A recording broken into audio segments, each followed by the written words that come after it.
ว่าอยากไปถ่ายคลิปเลยแต่ว่า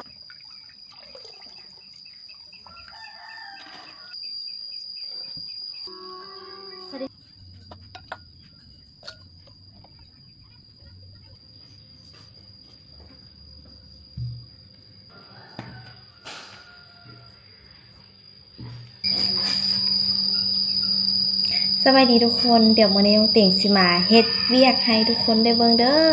วันนี้สิมานึ่งข้าวล้างถ้วยกวนเหือนแล้วก็มาเฮ็ดเวียกเหือนเวียกซานกลับมาบ้านเท่าใดต้องเฮ็ดเวียกเหือนเวียกซานนำตอนนี้เป็นเวลาประมาณ 4 โมงแลงโอ้แดดออกอากาศร้อนส่วนไอ้ต่างกับไอ้วินาเพิ่นไปกรีดยางส่วนแม่น่าจะไปหาน้องไทเกอร์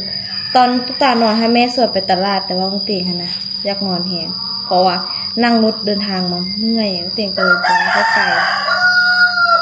นั่นแหละค่ะไปเดี๋ยวมาเริ่มการเฮ็ดเวียกกันเริ่ม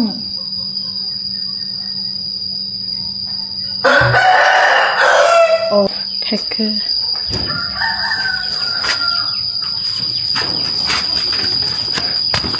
เป็นไทยมาก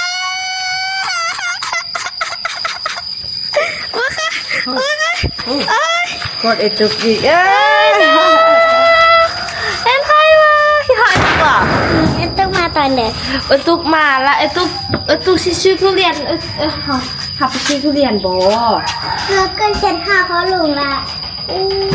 ยเอาปะหมูอีกแกนนะอุ้ยโอ้ยคิดหาดได้น้องคิดหาดตัวแข็งบนหน้าไอ้ตุ๊กมาเช็ดทุเรียนมือนี่หวะมืออื่นเพิ่นบอกมือยังไปมือจะไปมือนี้ตุก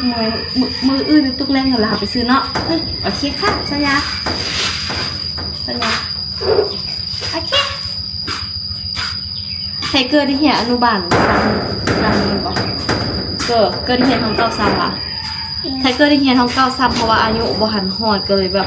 ต้องให้ขึ้นห้องก็เลยเหียซ้ำห้องเก้ามู่ก็ไปปะบ่ละน้องโหแต่ว่ายังมีมูล่ายังมีมูไล่แสดงว่าเป็นคนที่ขี้ดื้อมีมูไล่ว่ะก็ขี้ดื้อบ่ได้ของเฮียค่ะดื้อป้าครูว่าดื้อก็มูดื้อแท้ดื้อว่าดื้อไปบ่ติวเขาใหญ่เขาใหญ่บ่คือดื้อแท้ก็คือดื้อแท้บ่เรียนหนังสือได้อยู่บ่มื้อแรกสอบภาษาอังกฤษเนาะบ่อ่านบ่ดีเด้อไอ้ตุ๊กเอาคอมมาบ่ตัวเขามาตุ๊กซิซ่อนในปึ้ม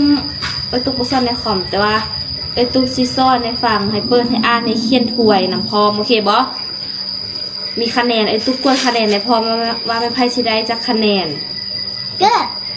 ถ้าเบิ่งเด้อว่าไผสิได้จักคะแนนถ้าเบิ่งมันก็สิได้จักคะแนนเวลาให้ตุ๊กสอบภาษาอังกฤษเด้อเดี๋ยวนี้มาเชื่อได้บ่ลุกขึ้นสิไปนึ่งข้าวละเด้เป็นเสื้อผู้เด้อป้าเสื้อคืองามเดี๋ยวว่าทรงก็งามเดี๋ยวป้าบุแต่งตัวอันนี้เป็นเสื้อของโรงเรียนเสื้อมันคืองามแท้เสื้อนักเรียนก็มีเสื้อเนี่ยก็มีอันนี้เสื้อนักเรียนยังอันนี้เสื้อนักเรียนแบบว่าเสื้อเนี่ยพระหัตถ์เปลี่ยนเครื่องก่อนมีจักมือสนักเรียนเป็นเรียนนี่มีชุดชุดเดียวแล้วนี่ใส่แค่มือวันพักบอกมีเขาโอเคเดี๋ยวเราเริ่มกันเลยเข้าไป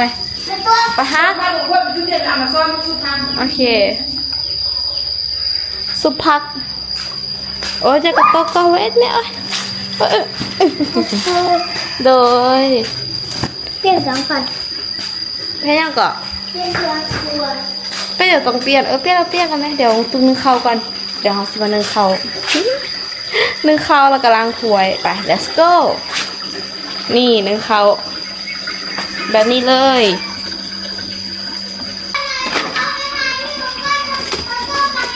โอเคค่ะไทเกอร์บอกว่ามื้อแรงเล่านิทานที่กองไฟให้เกอร์ฟังแน่ทั้งเต็งมาเท่าไหร่นะสิ่งที่น้องตุ๊กจะมาได้อยู่กับน้องๆก็คือการสอนภาษาอังกฤษและการเล่านิทานให้น้องฟังเล่านิทานก่อนนอนเล่าเรื่องกับยานดอกยานเองเล่านิทานพี่เล่าเองยานเองแล้วก็แต่งเรื่องขึ้นมาเองอีกทำซีเซ่ด้วยการหนังทานตุ๊กเคาะท่านเสียงดังหวะ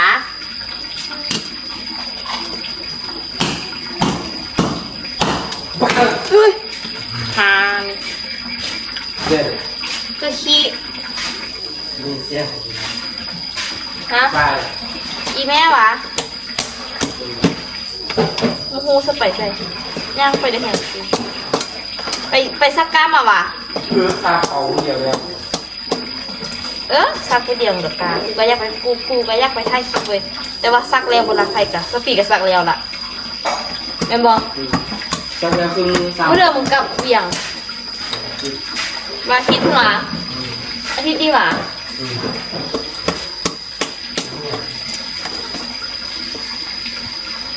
เดี๋ยวเซ็ง หัว อืม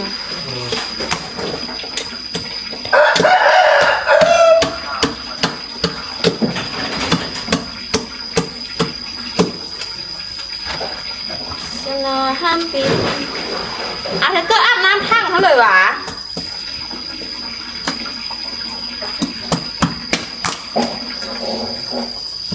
ค่ะโซซีได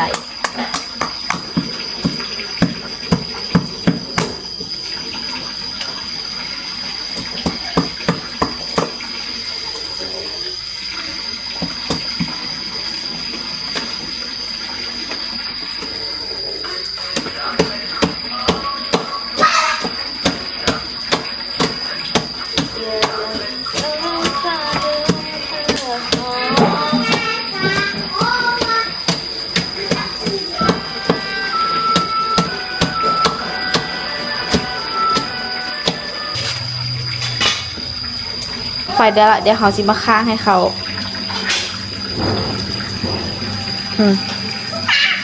ฮ่าฮ่า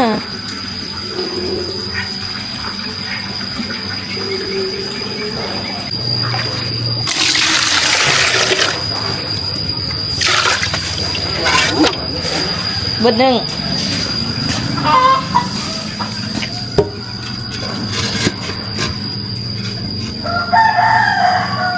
ตีเลย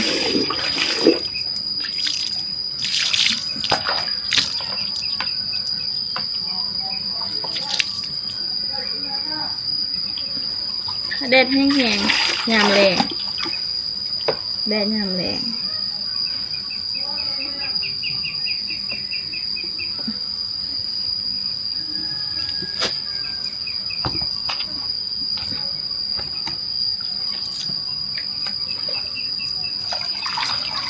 มาบ้านกันนะคิดเรียกคิดซานคือเกา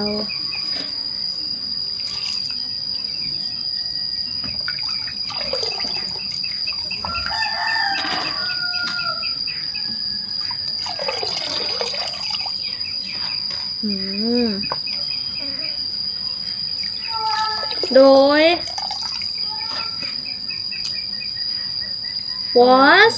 what you say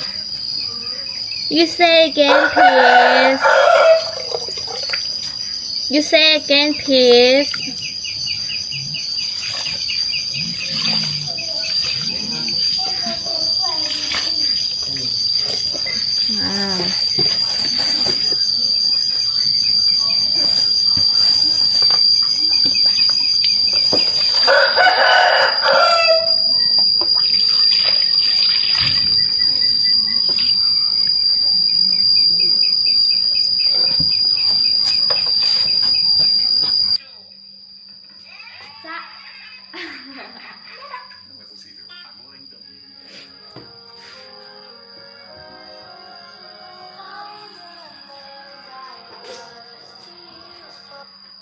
Barcelona are closing in on deal to sign Juan Garcia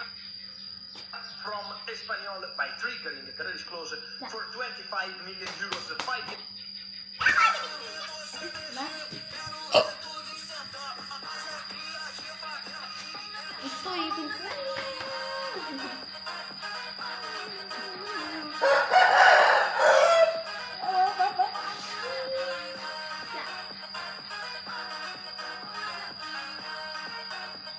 One, two, put on. Contract. Put on. One, two, wear. Oh.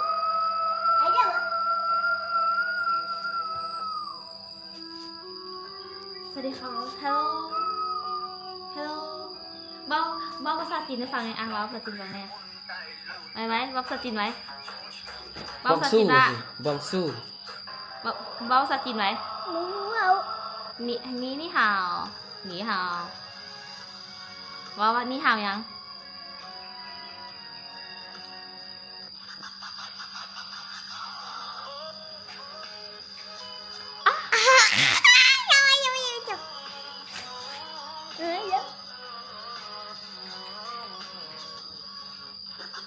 ไอ้เจ๊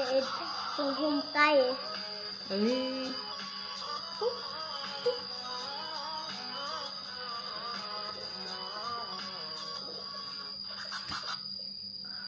ย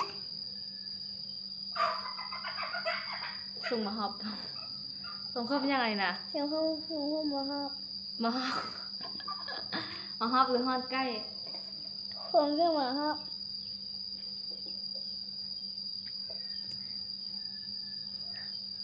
ตัวให้ไก่ตีกันเลยวะตัวให้ไก่ตีกันเลยวะ ไก่ติเกอร์นี่ว่าไก่ติเกอร์นะ เป็นแรกที่ดังแรง ไก่อันนี้ไก่ติเกอร์วะ นี่เด้ ป้าคักเลยวะ มันมักขี้อยู่กลางทางก็ คุณวะ มันมักขี้อยู่กลางทางรถที่ไหนเลย มันมาขี่อยู่กลางทางอีก ไก่ตีเกิด คักเนาะ ถ้ามันยังไปยังมาอยู่มันตีเก่งกว่าไก่ตีเกิด ตุ๊กไม่พายเอามา ไอ้ตาม ตานเอามา ก็สิไปใส่นี่ ไม่ไปได้ บ่ได้ไปใส่บ่ได้ไปทำไมบอดี้วะ ก็ไม่อยากมีผม อ้าวถ้ามันบ่อยากไปดีทำไมบอดี้วะ บอ ถ้าคุณเอาคุณที่บ้านเลยเหรอ ฮะ คุณเอาคุณที่บ้านเลย ถ้ามันบ่อยากไปดีทำไมบอดี้วะบอกบ่อยากมีผม อยากไปกินเมือง แก้มเป็นแก้มน้องเพิ่งตื่นค่ะแก้มเลยบวมมาเดี๋ยวเขามาล้างถ้วยก่อนหม้อทุกหัวถ้วยที่เขาจะล้างในมือนี้ในเบิงเพราะว่าเขาใส่น้ำมีถังนังเทิงพุ่น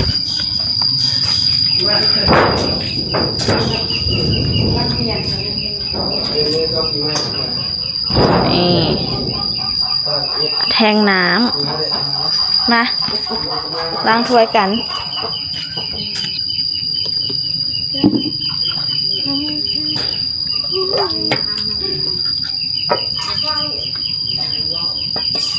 ได้แม่เอ้ยสักกระทองนี่ก็ซื้อไม่เลยดู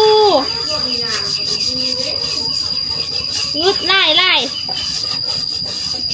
อันบักจักขันนึง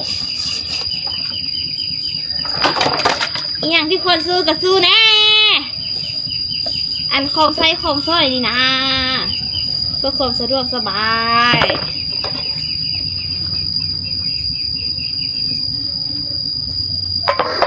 ฮะคุณมีอะไร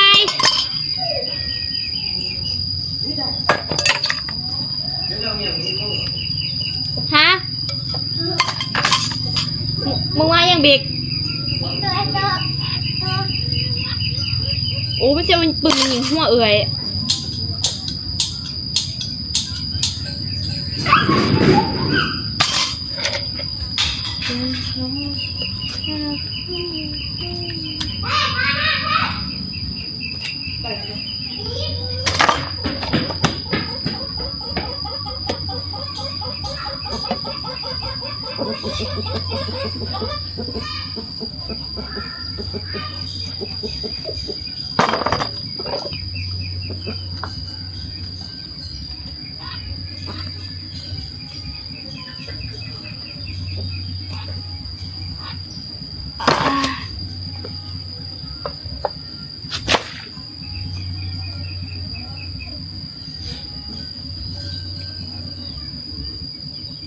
เฮ็ดเมนูยังกับแม่ซุปผักวะ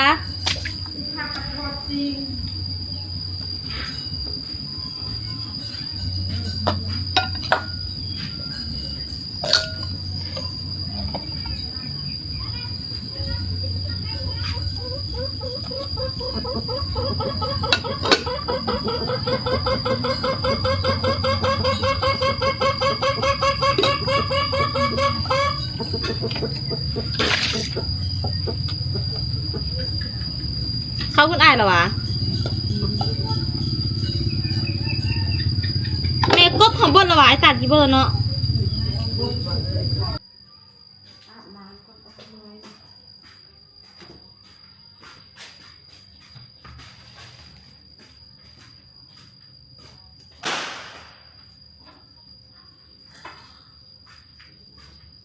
แม่ปีนมาแล้วบอกมีข้าวกันค่ะ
ว้า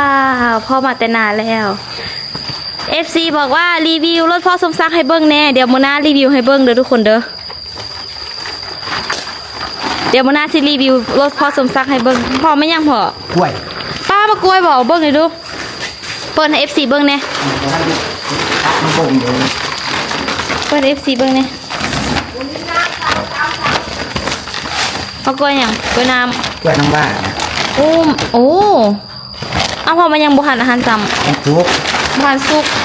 แล้วก็ตัดนี่นะ เอามาบุกไว้ป่ะ บ่งไม่พอดอยู่ เห่าเห็นซองอย่าสุดไปหันแล้วขี้เดียดเบิ่งไหม ขี้เดียดพอมึงเลย ไหม พอมีสุก ก็ยังสิละปอดสุดยาไรเนาะ